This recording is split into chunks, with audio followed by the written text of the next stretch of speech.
So, the official Burning Crusade Classic servers were announced last night at Blizzcon 2021, just as expected. But as well as this announcement, we also got a few of the details regarding the release that I thought were going to be quite interesting, and even maybe one relatively big surprise as to what the future may hold.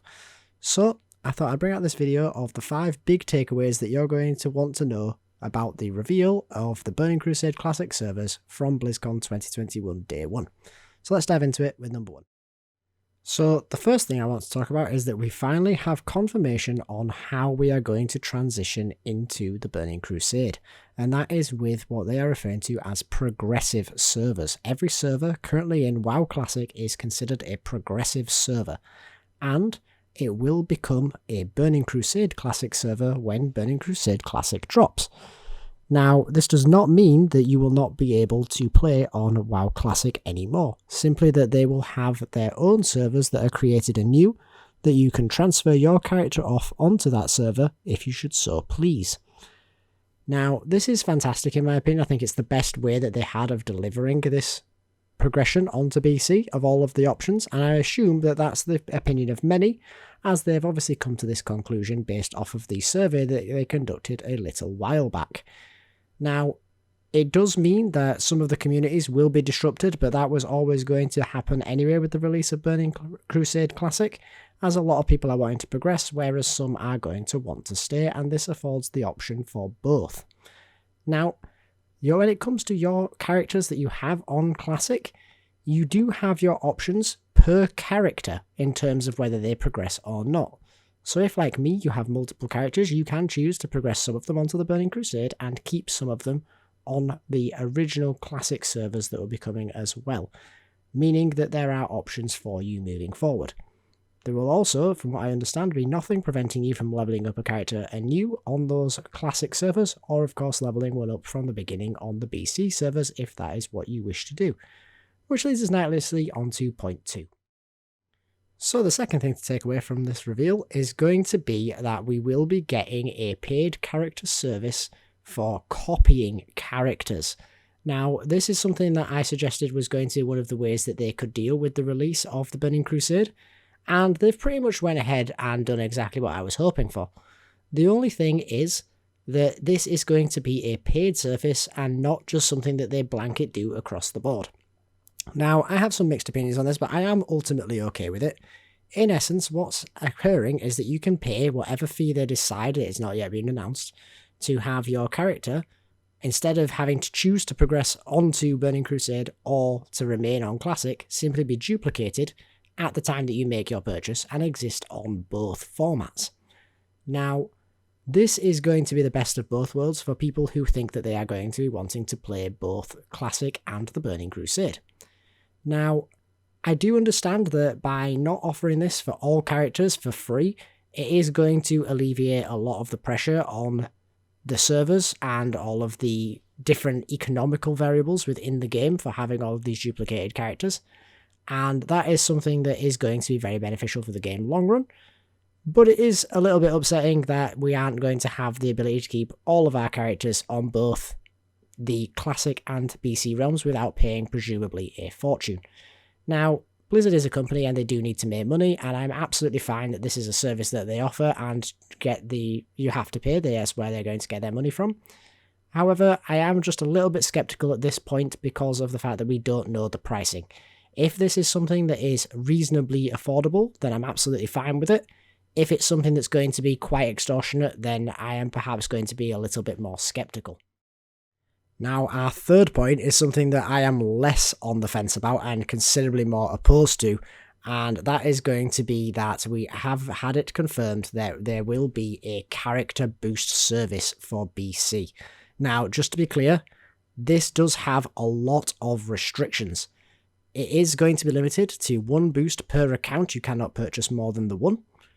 And you are also not going to be able to boost any of the new races, i.e. the Draenei or the Blood Elves. If you want them, you are going to have to level 1 from scratch.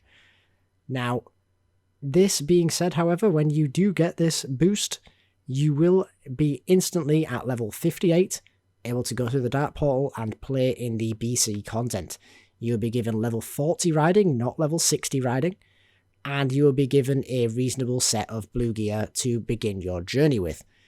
Now, I do appreciate that they made it level 58 and that they aren't going overboard with what they're offering on this, and that there are those limitations in place. And I suppose there are benefits in the sense that if you are someone who's looking to play BC with your friends, they've been playing Classic and you have not, you're still going to be able to play with them. Although in truth, I think you wouldn't have a problem leveling a character anyway. This is going to be for the people who simply had no interest in Classic and are instead just wanting to play Burning Crusade. And quite frankly, I think that's going to be not that big of a demographic. If you do feel differently, then please let me know down in the comments below. If you are someone who's interested in BC but had no interest in Classic whatsoever, I'd be very interested in hearing from you. But in truth, I feel like this is more of a money grab from Blizzard than it is from the perspective of getting people to be able to play with their friends.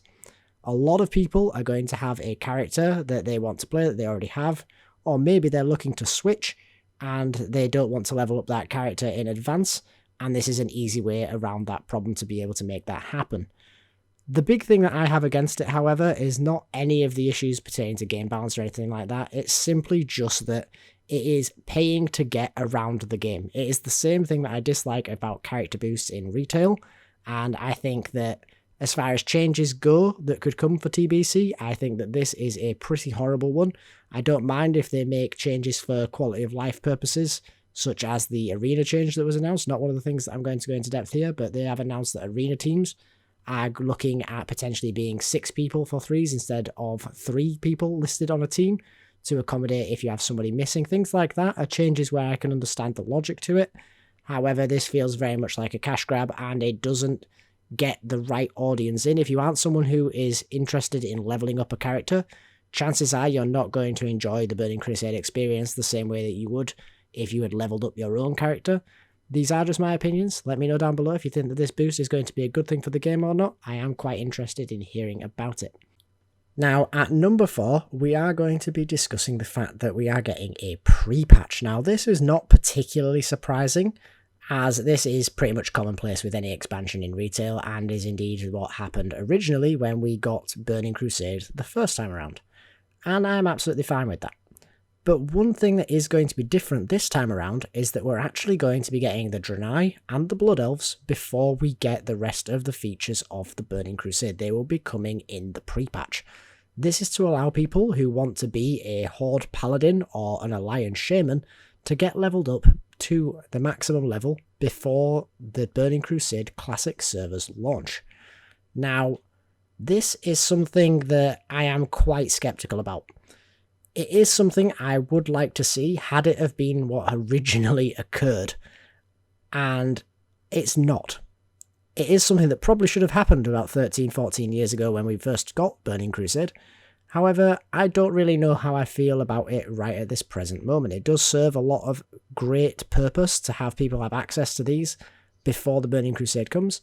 However, I just don't know where I stand in terms of the fact that it is such a big sweeping change from the original of what we got in the Burning Crusade. I think my biggest problem with this is that if people are reasonably well receptive to this, we may end up seeing other relatively large sweeping changes come into place as well. And while I am not team original, it must be exactly like it was originally, I don't want to see anything drastically different either. I would like to see things be relatively similar so it at least looks like the same game. Once again, if you're interested, please do share your opinions on this matter down below. And now for our final point, the one that I think is by far the most interesting of all things that were quote-unquote revealed, is actually something a little bit more hidden and less obvious than everything else we've discussed so far, and that is the terminology of some of the statements made, and how it actually suggests that we may be getting more expansions in the future. Now, I'll be honest, I would not be surprised at all that we're going to get Wrath of the Lich King, but I would be surprised if it went any further than that. However, Blizzard's terminology would suggest that that's practically a certainty. Not only are these servers being repeatedly referred to as progression servers, i.e. they could have gone for Burning Crusade servers, but instead have used a term that is more universal to encompass when these servers eventually progress on to future expansions, but also at brief moments in the deep dive that we were treated to, there are a few times where we make reference to moving forward, and in one occasion, Holly, who was leading this debate, was actually using the term about how they would like to get the engineering of the coding of these servers correct and up to date, so that moving forward into any other expansions that they elect to do, they can use that same coding. Now, this is, in my opinion, pretty much a certainty from the wording that was used, which if you are curious as to the exact wording that was used, then you can find the deep dive on the Blizzcon videos up on their YouTube channel. And the wording would suggest that it is practically certain that we are going to eventually get a Wrath server. However, going forward from that, obviously these things are still somewhat debatable. We are looking, with these terminologies used, that we are going to be moving on from BC, which obviously does mean into Wrath, but whether they elect to go further than that or not, we simply can't tell at this point. I suppose that would come down to the success of BC and Wrath upon their release. Now that's going to about wrap it up for today, guys. I do hope that you enjoyed the video. If you did, let me know down below and consider subscribing to the channel. But for now, guys, thanks for watching and I hope to see you in the next one. Later.